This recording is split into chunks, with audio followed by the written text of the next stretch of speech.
تحب عالية الاستكشاف، فلديها الشغف إلى معرفة كل شيء، وتقرأ الكتب وتتصفح تسأل عالية وتبحث وتتخيل وتكتشف. وذات يوم طلبت المعلمة من التلاميذ تقديم نموذج لمشروع ابتكاري، فصممت عالية مجسما لمركبة فضاء. انتهت عالية من صنع مجسم مركبة الفضاء بكل تفاصيلها حتى الخوذة التي سترتديها. وضعت عالية الخوذة وأغمضت عينيها وتخيلت أنها في المركبة، وفجأة 1 2 3 انطلقت في الفضاء.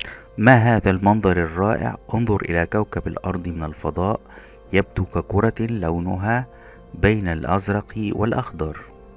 وهذا أيضا القمر الذي نراه في الليل، وهذه الشمس التي تضيء لنا في النهار. أخذت تنظر إلى الفضاء من نافذة المركبة التي صنعتها. ما أجمل هذا المنظر! ظلت تدور حول كوكب الأرض فهي كروية الشكل.